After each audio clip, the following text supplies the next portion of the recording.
It is Indiana in the Morning, presented by First Commonwealth Bank here on AM 1160 WCCS 101.1 FM. Bob Pollock is on the line with us this morning. That doesn't mean you can't call. You can. 479-1160 is open for you to call and speak to Mr. Pollock about the issues of your lawns and gardens and such. If you have a question for Bob, give us a call right now. Good morning. Good morning. How are you today? Just lovely. Got another big old rainstorm last night here in Indiana, pounding down on us. Maybe we'll talk about the effects of that. But right now we've got someone else on the line. Good morning. Good morning. Yeah. Do you have a question for Bob? Yes, I do. Okay, go ahead. Bob, I have a question with regard to the flooding we've had recently. I pretty much lost my garden, a few remaining tomato plants and some other veggies.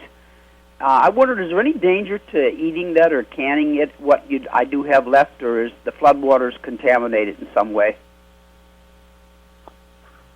Yes, that's a good question. Depending on the vegetable that it is, usually anything that comes in contact, the edible portion, let's put it that way, the edible portion of the plant that comes in contact with floodwaters, because we have no idea what might be there. There may be nothing there that could harm us, but on the other hand, there could be a number of things.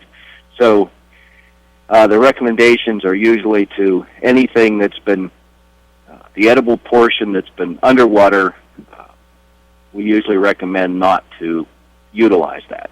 Mm-hmm. If just the plant itself was underwater, but the edible portion was not, harmed or came in contact with that, which may have been the case earlier in the season when we had the flooding, then we can, as long as the plant survives, we can usually go ahead and we'll be okay. So but all those plants like the lettuces and cabbage and anything, low to the ground that would have been, completely immersed or even partially immersed, that water can contaminate those layers, like in a head of cabbage or, usually things like lettuces that are more delicate are they're not going to survive that flooding anyhow. Well, how about something that was probably maybe in a bud form when the water was there and then it developed into a tomato or something? I mean, or one that wasn't even budding yet that came after the water receded. Is there anything that could come up through the plant stem itself to contaminate them? No, usually with flooding we're talking about contact. There generally is nothing that's going to be, let's say that water goes down, it percolates down into the soil. We're not going to have things that are going to be taken up by the root system that will then transfer into that edible portion of the plant that we have to worry about.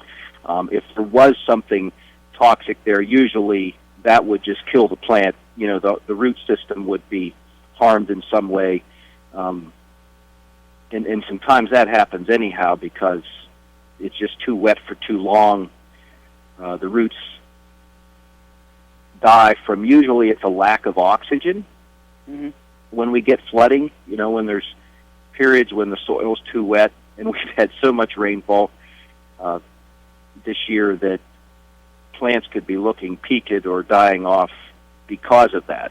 And usually it's the ground gets saturated, not enough air in the soil, and so the roots suffocate to death. Well, okay, one last thing. I had garlic in the ground, and me and garlic, and it was under the water, but it was under the ground. What would happen with the garlic? Usually with garlic, that's one of those that we're probably okay with. You've got protective layers on it, as long as it didn't rot or soften up in the soil, usually that's okay. Because you're going to dry it down, and the other thing you're going to do with, as long as it's physically intact and it didn't get scarred or damaged, you're also not going to tend to eat that raw either. You're going to process that in some way. Mm-hmm. Okay. It's a little different. Same thing. That one's a little tough. If we get a tomato or a pepper or something like that that's been in contact with floodwater, that we usually say don't even, bother, don't process. Too many cracks and crevices and things that can get in there, and we can't see that. Yeah, and he asked onion, or is it the same with onions then as with garlic? Yeah, onions. The downside on onions is we're more likely to eat that raw. If we get bacteria and fungi into those layers, of course, an onion, you've got layers versus that garlic, which is a clove, so you've got multiple cloves in that head, and they're all protected by those outer coverings. The onion's a little different because you've got all those layers in there, and you can get organisms going down into those layers. And oftentimes what might happen there is they just won't cure well. If you get bacteria and fungi into those layers or into the stalk, that will start and decay those. Mm-hmm. All right. All right, thank you very much. All right, thanks, Bob. Thanks, Todd. You You're betcha. welcome. You betcha. All right. The latest tomato and blight questioning comes from a listener who wants to know this, Bob. They said, noticed on their tomato plants that they've got some yellow leaves, and it's not I think you described them as half dime-sized spots on the leaves, but more like they have freckles. Is that a blight situation? Is that something else? Yes, there's a couple that can start out as early blight. If it's a lot more little specks, there's the septoria leaf spot that will start out that way as a bunch of little specks. They'll all coalesce together eventually, and you'll have big blotches on those leaves, and you'll lose a lot of leaves. The other thing that it very likely could be is bacterial. There's a bacterial spot and a bacterial speck. Mm-hmm. And those actually can get in. They can come on the seed. It's not always the way that they're transferred, but with these bacteria, it is possible, if the seed was not hot water seed treated, that the bacteria can come with the seed or in the plant, and then eventually we get the bacterial spot and speck. It can also overwinter on wooden tomato stakes, and if you're staking everything, those stakes can hold those bacterial spores, and then they'll, especially on a year like this, they'll cause infections. Now, they sprayed the antifungal spray on them, but they didn't know if they should remove those infected leaves. If you can do that without removing too much foliage, pinching some of those off that are affected the worst, or some of the lower branches that are already going down, because you might have a whole branch that's affected, go ahead, because those are going to go anyhow. You can go ahead and remove that and get as much of that, the spores and the inoculum out of there as possible to help minimize. Very challenging year to get rid of all of it, and hopefully, and usually with the bacterial, a lot of times we can still get some crop, although it can also get on the tomatoes as well, but we'll see it on the foliage first. Yeah, okay. All right, well, that was the question that I was told I needed to ask you here today. Uh-huh. So. Well, and the fungicides that work on late blight and early blight and the septoria leaf spot, because those are different organisms, the normal fungicide will not work on bacteria. Oh, okay.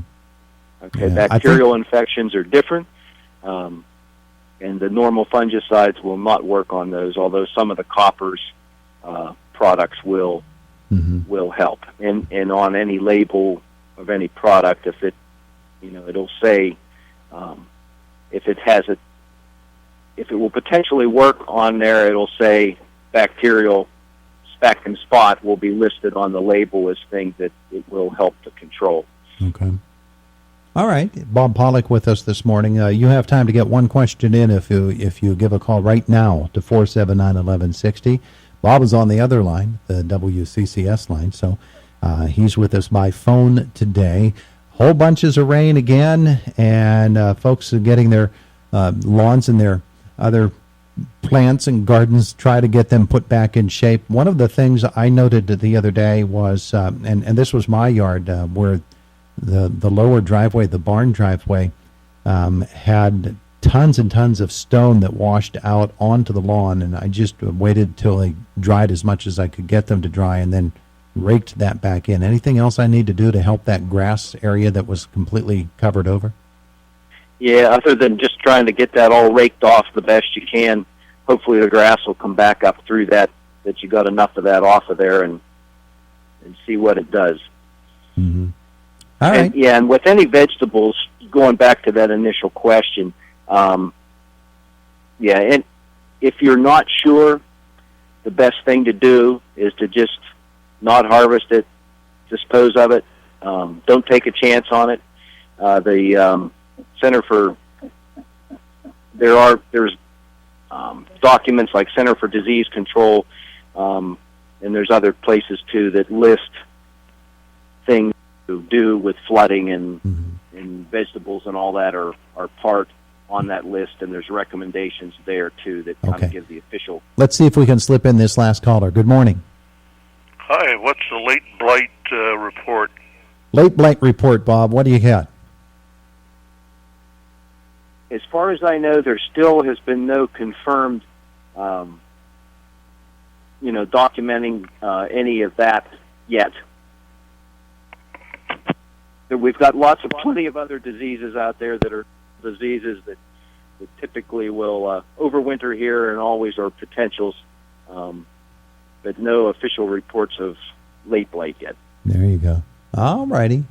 It's Indiana in the Morning, presented by First Commonwealth Bank. It's AM 1160 WCCS 101.1 FM. Bob Pollock with us here this morning for another minute. So folks have gotten all of this rain and everything, and I think we talked about this extensively last week, the idea of wanting to get into that garden and working some things up.